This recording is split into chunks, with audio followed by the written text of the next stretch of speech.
ఓం శ్రీ రాజరాజేశ్వరి దేవి సమేత శ్రీ కాశీ విశ్వేశ్వర స్వామిని నమః. జగద్గురు సుభాష్ పత్రిజీ గురు దంపతులకు నమస్కారం. నేను రాజరాజేశ్వరి పీఠాధిపతిగా రాజరాజేశ్వర స్వామిని. ఇప్పుడు మనం దేవతల యొక్క రహస్యాన్ని తెలుసుకుంటున్నాం. అంటే విగ్రహ రూపంలో ఉండే తత్వాలు ఏంటి, విగ్రహం లోపల ఏముంది, ఆ తత్వాన్ని ఎలా మనం పొందాలనే రహస్యాన్ని. బ్రహ్మాండ దేవతలు ఉన్నారు, పిండాండాలు ఉన్నాయి. బ్రహ్మాండ దేవతలే ఈ యొక్క శరీరంలో షట్చక్ర దేవతలుగా ఉన్నారు, దీన్ని నడిపిస్తున్నారు. అయితే ఈ రహస్యం బ్రహ్మాండ దేవతలు పిండాండ దేవతల రహస్యాన్ని తెలుసుకోవాలంటే మనకి ఋషులు ఏం చేశారు, మధ్యలో మనకి సమన్వయం కోసం శివలింగాన్ని పెట్టారు. మన ఆత్మకి బయట ఉండే పరమాత్మకి మధ్యన పరబ్రహ్మకి, మన ఆత్మ బయట ఉండే పరబ్రహ్మకి మధ్యలో ఇది చేశారు, శివలింగాన్ని పెట్టి. అట్నే బ్రహ్మాండాన్ని రాజరాజేశ్వరి లలితా మహాత్రిపుర సుందరి రాజరాజేశ్వరి దేవి అని పెట్టి అదంతా కూడా మన లోపలే ఉంది. లలితా మహాత్రిపుర సుందరి రాజరాజేశ్వరి దేవి తత్వం. ఈ రెండు తెలుసుకునేందుకు శ్రీచక్రాన్ని పెట్టి 9 ఆవరణాలు. దీంట్లో 9 పాయింట్లు, బయట కూడా 9 పాయింట్లు. శ్రీచక్రంలో 9 పాయింట్లు, ఆవరణాలు.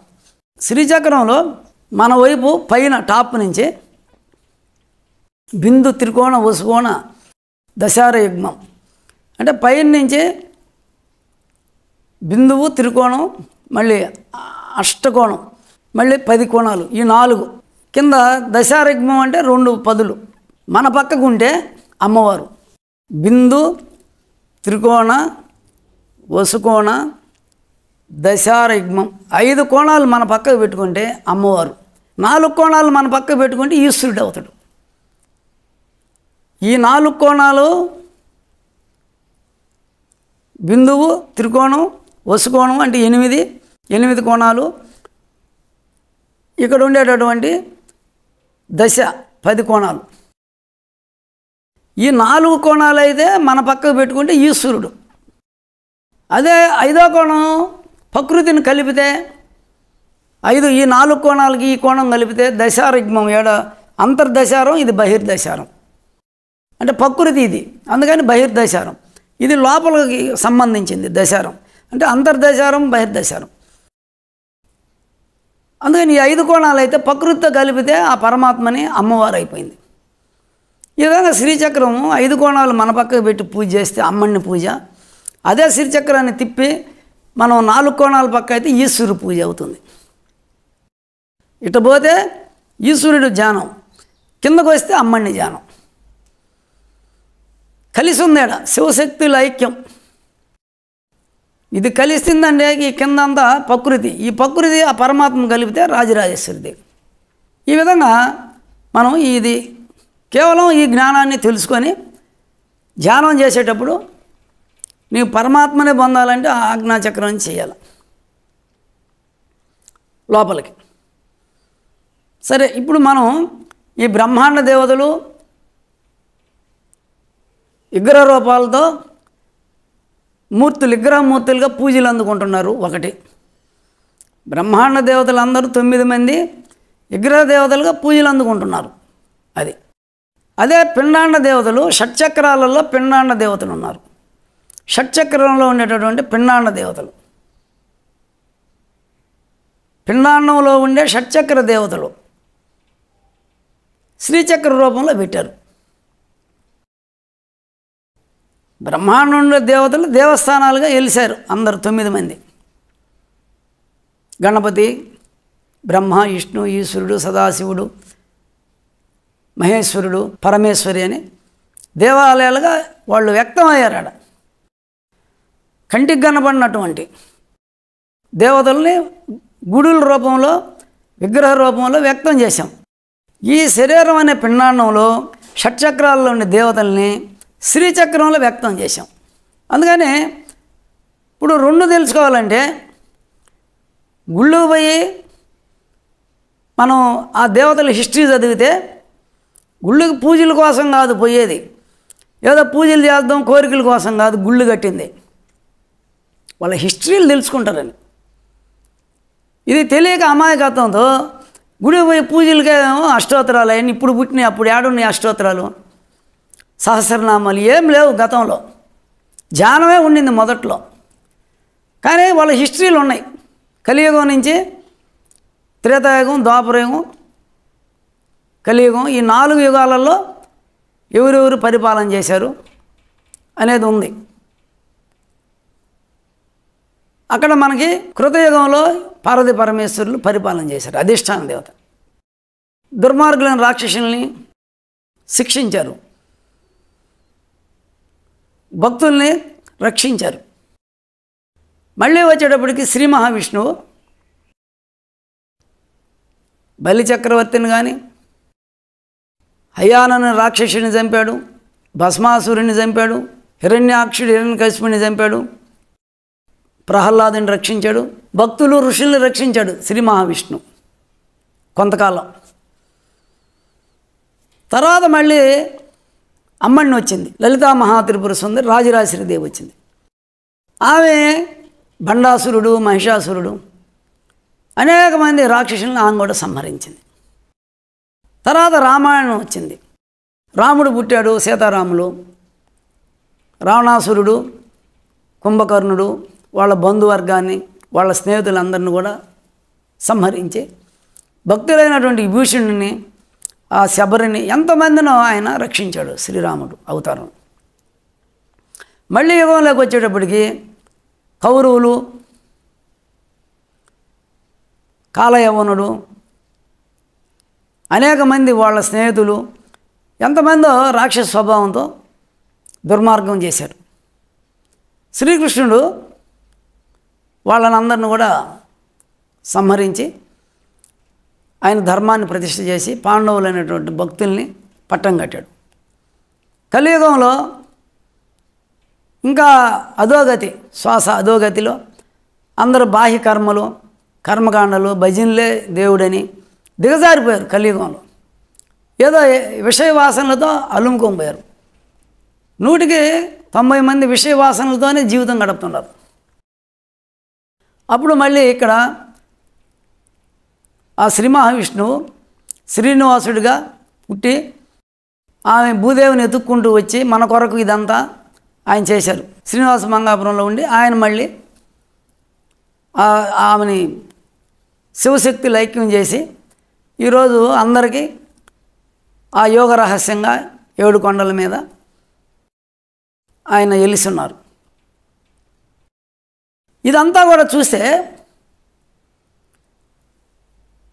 కృతయుగంలో హిస్టరీని శివలింగం కాడికి పోయినప్పుడు, శివాలయానికి పోయినప్పుడు ఆ యుగాన్ని గురించి తెలుసుకోవచ్చు. విష్ణు పురాణం తెలుసుకోవాలి విష్ణు ఆలయానికి పోయినప్పుడు. అమ్మవారి గుడికి పోయినప్పుడు దేవి భాగవతం తెలుసుకోవాలి. శ్రీరాముడి గుడికి పోయినప్పుడు రామాయణం తెలుసుకోవాలి. శ్రీకృష్ణ మందిరానికి పోయినప్పుడు భారతం తెలుసుకోవాలి. తిరుమల పోయితే వెంకటేశ్వర స్వామికి నేరుగా మనం పోయి దండం పెట్టుకొని నా కొడుక్కి పెళ్ళి, నా కూతురు ఉద్యోగం, నాకు ఈ పని అవ్వాలా, ఈ డబ్బులు రావాలా, నువ్వేమో నాకు చెప్పొద్దు, నేను చెప్పింది నువ్వు విను అని కళ్ళు మూసుకొని నువ్వే నాకు చెప్పబాకయ్యా, నేను చెప్పింది నువ్వు వినని మనం ఆయన దేవుడు ఏం చేస్తున్నాడో, ఆయన ఎందుకు నిలబడినాడు, కుడి చెయ్యి కింద పెట్టి ఎడం చెయ్యి పైకి, ఇది ఎవరు చూసేవాళ్ళు లేరు. 3 నామాలు ఏంది, శంకు చక్రాలు ఏంది. మనం ఏడు నుంచి పోయి 2 నిమిషాలు ఆయనకి మనం చెప్పేస్తున్నాం. ఇవన్నీ కూడా ఆయన హిస్టరీ తెలుసుకోవాలి. ఆయన ఎందుకు అవతారం దాల్చాడు, ఆయన ఎందుకు కొండ మీద సిద్ధి పొందాడు, ఈ తెలుసుకోవడమే ముఖ్యం. కానీ గుళ్ళో పోయి అష్టోత్తరాలు దద్దోజనాలు తిని ప్రసాదం కోసమే పోతే కాదు, దానివల్ల ప్రయోజనం అనేది పెద్దగా ఉండదు. ఇదంతా చెప్పాలంటే మనం అందరికీ తెలియజేయాలి. ఎందుకంటే పాపం తెలియదు అందరికీ. గుడి అనేది పూజలకి, కోరికలు కోరుకునేదానికి, ఏదో విహారయాత్రలు, ఏదో ఇట్లా ఉంది. అట్లా పోదాం, గుడి దాకా పోదాం, గుడి దాకా పోయి అట్లా వస్తాం. భర్త పోయి స్కూటర్లు వదిలిపెట్టి గుడి బయట నుంచి ఆయన పనికి వెళ్ళిపోవటం, భార్య పోయి అక్కడ కొంచెంసేపు ప్రార్థన చేయటం. ఇది భక్తి. అంటే మన కోరికలు నెరవేర్తాయి. దేవ పూజలు చేయ భోగభాగ్యములు కలుగు. నువ్వు దేవ పూజలు చేస్తే భోగభాగ్యాలు కలుగుతాయి, ఆత్మజ్ఞానం కలగదు. ఆత్మజ్ఞానం అంటే శ్వాస మీద ధ్యాస. ఈ విధంగా ఇది కాలక్రమేణా కృతయుగం నుంచి తపస్సు చేసేవాళ్ళ సంఖ్య తగ్గుతూ లౌకికవాదులు ఎక్కువైపోయారు, కోరికలు ఎక్కువైపోయినాయి. యుగాలు మారే కొంది విపరీతమైన కర్మేంద్రియాలు, జ్ఞానేంద్రియాలు. మనం పుట్టిందే సుఖాలు అనుభవించేదానికి, తిండి తినేదానికి. ఇదే మనం పుట్టింది ఇంకెందుకు అనే కాడ ఉన్నారు. కానీ మనం పుట్టింది ధ్యానం చేయడానికి. మళ్ళీ మనకి పనిష్మెంట్లు ఉంటాయి. ఇక్కడ తప్పు చేసి, మోసాలు చేసి, దుర్మార్గాలు చేసి, హింస పెడితే పక్కన వాళ్ళని, దీనికంతా మళ్ళీ ఇది రికార్డ్ అవుతుంది. చిత్రగుప్తుడు లోపల ఉన్నాడు, రికార్డ్ అవుతుంది. ఈ ఆత్మతోటి సాఫ్ట్వేర్ వెళ్ళిపోతుంది బయటికి. శరీరం నేను అనుకునేవాళ్ళు 199 మంది ఉన్నారు ఈరోజు. శరీరమే నేను అనుకునేవాడు. దీన్ని నడిపే ఒక డ్రైవరు సూక్ష్మ శరీరం ఉంది, కారణ శరీరం ఉంది, మహాకారణ శరీరం ఉంది. నేను శరీరం కాదు, ఇది నీటి బుడగ, అంటే శ్వాసతో, నీళ్లు, అన్నంతో తయారైంది. కానీ ఈ శ్వాస ఆగిపోయిన మరుక్షణం ఇది పనికిరాదు, కుళ్ళిపోతుంది. నేను ఆత్మగా వెళ్ళిపోతాను. ఇంకెందుకు ఉన్నాయి ఇవన్నీ? చిన్న కర్మంతరం, పెద్ద కర్మంతరం, ఇవన్నీ ఎందుకు చేస్తున్నారు? ఋషులు అవన్నీ తెలుసుకొని మనకి ఇవన్నీ పెట్టారు. వాళ్ళ ఆత్మ శాంతింపజేసి ఉదకం పెడతాం. నీళ్లు కూడా పెడతారు ఆత్మకి. ఆ 15 రోజులు రోజు నీళ్లు పెడతారు, ఆత్మ నీళ్లు తాగుతుందని. ఇవన్నీ ఎందుకు ఉన్నాయి అంటే, మనం హిస్టరీ తెలియనప్పుడు పశుతుల్యులమే. ఆ బయట పశువులు ఎట్ట బతుకుతున్నాయి? అవి తింటున్నాయి, డజన్లు పిల్లల్ని కంటున్నాయి, అవి కూడా ఊసిపోతున్నాయి, పారేస్తుండే ఎత్తుకోపోయి. అయితే మానవ జన్మ అత్యున్నతమై క్రిమి కీటక పశుపక్షాదులు మానవుడిగా ఉన్నత స్థితికి వచ్చి ఈరోజు ధ్యానం చేసి పరమాత్మ స్థితిని పొందాలా, నేను భగవంతుడిని పొందాలా. నేను వచ్చిందే తపస్సు చేయడానికి, నన్ను నేను తెలుసుకునేదానికి. ఈ బ్రహ్మాండం ఎట్లా ఉత్పత్తి అయింది? పంచభూతాలు ఎవరిచ్చారు నీకు? చెట్లు ఎవరిచ్చారు? ఈ వర్షాలు ఎవరిస్తున్నారు? ఎండలు ఎవరిస్తున్నారు? మంచు కాలం ఎట్ట వస్తుంది? ఇవన్నీ ఎవరిస్తున్నారు? ఊరినే వస్తున్నాయి ఇవన్నీ. ఆయన శివపార్వతులు పైన వాళ్ళు పరిపాలన చేస్తుంటే, నవగ్రహాల ద్వారా ఇవన్నీ మనకి ఇస్తుంటే, ఇక్కడ మనం అంతా అనుభూతులు పొందుతూ ఆనందంగా శరీరాన్ని మనం ఇది చేసుకుంటున్నాం. అంతేగాని ఈ ఎవరు ఇకపోతే ఎట్ట వస్తాయి? నీకు ఏదైనా ఒక వస్తువు కావాలంటే ఎవరన్నా ఇస్తేనే వస్తుంది, లేకుంటే ఎట్ట వస్తాయి? కారు కావాలా, ఏసీ కావాలా, టీవీ కావాలా, అది ఎవడో ఒకటి తయారు చేసి ఇస్తేనే కదా నీకు వచ్చింది. దానికే అదే వచ్చిందా మన ఇంటికి? అట్లా ఈ పంచభూతాలు ఎక్కడి నుంచి వచ్చినాయి? ఎవరో ఒకరు తయారు చేసి మనకు ఇస్తున్నారు పంచభూతాలు. నువ్వు అనుభవిస్తున్నావు పంచభూతాలను ఆనందంగా. మరి ఇవన్నీ జ్ఞానం కలగాలంటే శివాలయం పోతే శివపురాణం చదవాలా, విష్ణు ఆలయంకి పోతే విష్ణు పురాణం చదవాలా, దేవి ఆలయానికి పోతే భాగవతం దేవి భాగవతం చదవాలా, రామాయణం చదవాలా, మహాభారతం చదవాలా, శ్రీనివాసుడి వైభవం, వెంకటేశ్వర స్వామి యొక్క హిస్టరీ చదవాలా. చదివితే అక్కడ అన్నీ ఉంటాయి. దాంట్లో భక్తి, జ్ఞాన, ధ్యాన, యోగ, ప్రాణాయామ, కుండలిని యోగ, అన్ని రహస్యాలు. వాళ్ళు ఏ స్థితికి పొందారు, ఎక్కడి నుంచి వచ్చారు, అవతార పురుషులు ఎట్లా పుట్టారు, ఎట్లా ఈ పరిపాలన చేశారు అనేది అవసరం. అందుకని ఈరోజు సుభాష్ పత్రి గురువు గారు ఆయన అనేక పుస్తకాలు చదివినాను నేనని చెప్తున్నారు. దేనికంటే జ్ఞానం కావాలి. అన్ని పుస్తకాలు చదివారు, ఆయన ధ్యానం చేశాడు. పుస్తకాలు ధ్యానం ఎంత చేస్తావో పుస్తకాలు అంత చదవాలని ఆయనే చెప్పారు.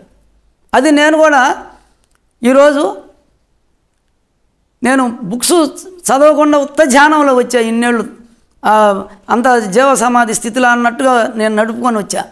కానీ నాకు కూడా ఏమర్థమవుతుంది, ఈ ప్రజలంతా ఎట్టబోతున్నారు, వీళ్ళంతా లౌకికంలో పోతున్నారు, అంతా లౌకిక వాంఛలే, బహిర్ముఖులే, అంతర్ముఖులు కావడం లేదు.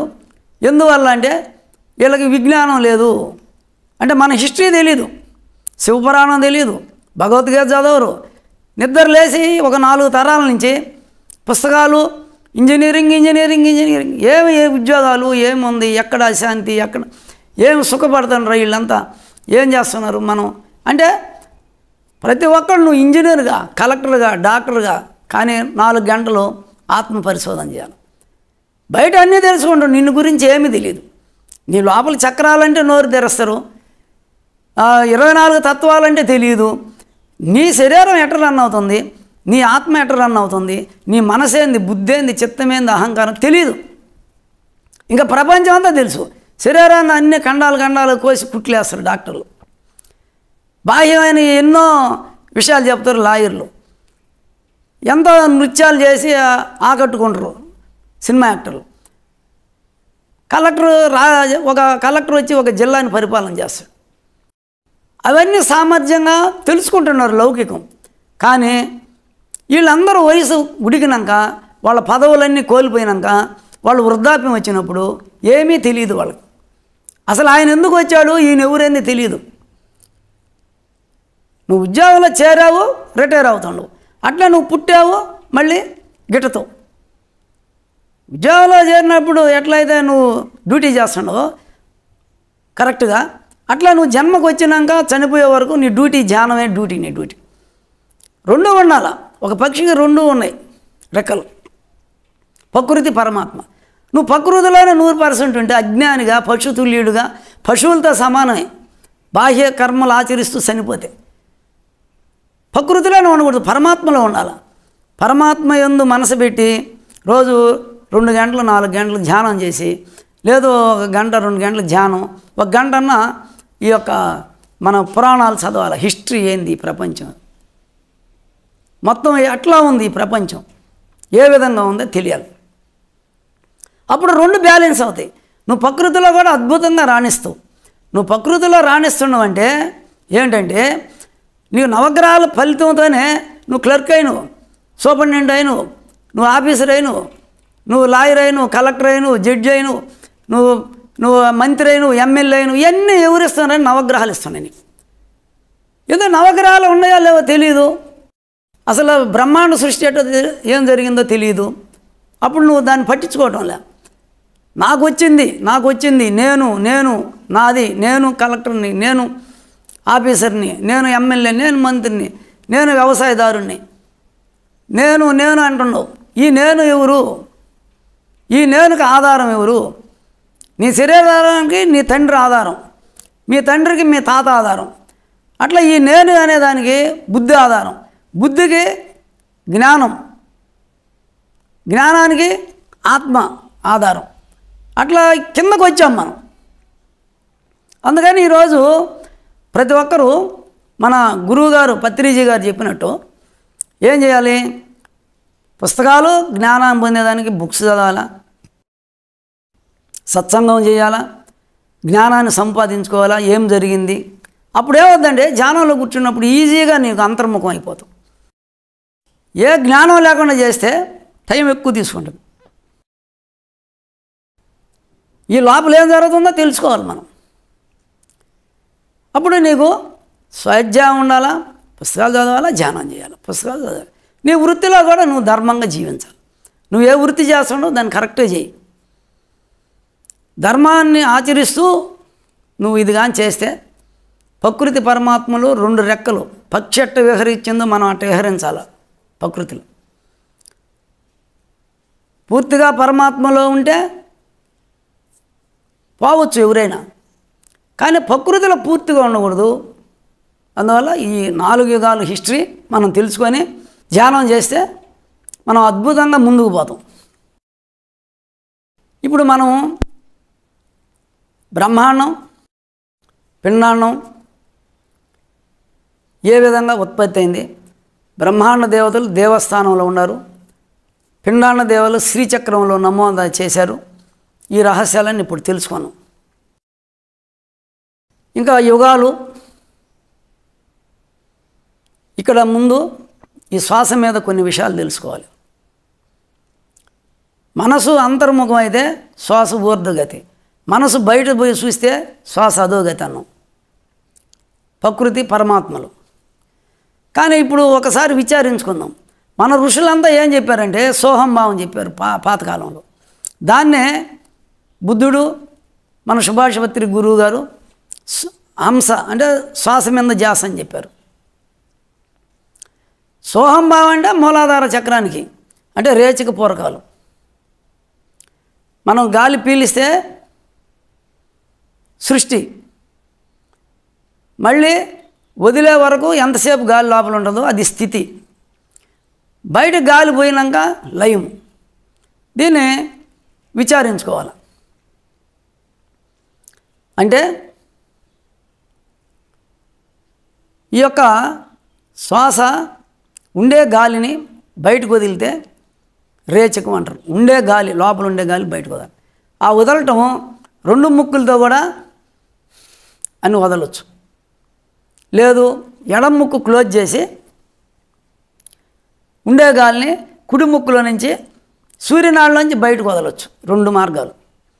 లోపల ఉండే గాలిని కుడి ముక్కుతో వదలటమా, లేదు 2 నాళ్ళ ద్వారా బయటకు వదిలితే రేచకం.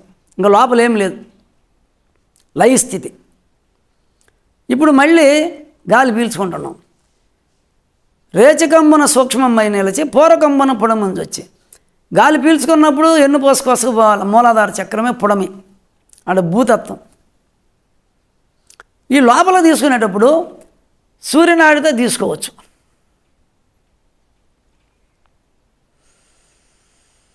మూలాధార చక్రానికి లాగి అక్కడ ఆపాల. పూరకంబున పుడమంచి వచ్చి అక్కడ ఆపినప్పుడు అది లోపల అంతర్కుంభకం. బయట గాలి లోపలికి పీల్చుకోవటం కుంభకం, బయట గాలిని మూలాధారానికి లాక్కోవటం కుడి ముక్కులో కుంభకం. ఆడ ఆపితే కుంభకం, మళ్ళీ అదే ముక్కులో బయటకు వదలవచ్చు.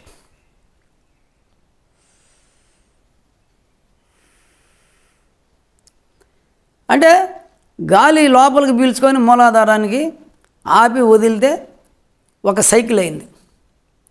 బయటకు వదలడం రేచకం అవుతుంది. మళ్ళీ పీల్చేది పూరకం, అక్కడ కొంచెం క్షణాలు ఆపితే కుంభకం, బయటకు వదిలితే రేచకం. మళ్ళీ బయటకు వదిలి పీల్చుకోకుండా ఆపితే బహిర్కుంభకం. బయటకు వదిలిన గాలిని వెంటనే పీల్చకుండా ఆపితే బహిర్కుంభకం. లోపల పీల్చుకున్న గాలిని వెంటనే వదలకుండా ఆపితే అంతర్కుంభకం. గాలి లోపల పోతే అంతర్కుంభకం, ఆపితే బయటకు వదిలి తీసుకోకుండా ఉంటే బహిర్కుంభకం. ఈ కుంభకంలో 2 రకాలు ఉన్నాయి. పూరకం అంటే లోపల పూరించటం, బయట ఉండే ప్రాణశక్తిని అంతా లోపల పూరించడం. అంటే ఎప్పుడైతే గాలిని లోపలికి రేచకంబున సూక్ష్మమై నిలిచి ఉండే గాలిని బయటకు వదిలి పూరకంబున పుడమంచి వచ్చి గాలిని ఎన్ను పోసుకొసకి లాక్కుంటే సృష్టి, అది బ్రహ్మదేవుడికి అందుతుంది. మూలాధార స్వాధిష్టానాలలో బ్రహ్మతత్వం ఉంటుంది. అది బ్రహ్మతత్వం. ఆ చక్రాలకి ప్రాణం పోయిందంటే సృష్టి అవుతుంది. అక్కడ ఆపినప్పుడు బొడ్డులో స్టాగ్నెట్ అయితే స్థితి అవుతుంది. అదే నారాయణుడు, లక్ష్మీనారాయణ తత్వం. గాలి పీల్చుకున్నప్పుడు ఎన్ను పోసుకపోతే బ్రహ్మతత్వం. దాన్ని బొడ్లోకి మనం స్టాగ్నెట్గా ఆపితే అది విష్ణుతత్వం. బయటకు వదిలితే శివతత్వం, లయం. గాలి అంతా బయటకు పోతే అంటే ఒక నిమిషానికి 15 సార్లు గాలి పీల్చుకోవటం వదలటం, గాలి పీల్చుకోవటం వదలటం. 15 సార్లు హంస జపం జరుగుతుంది. 15 సార్లు సృష్టి స్థితి లయము జరుగుతుంది శరీరంలో. సృష్టి స్థితి లయాలు జరుగుతున్నాయి. నిమిషానికి 15 సార్లు, గంటకి 900, రోజుకి 21,600 సార్లు జరుగుతుంది.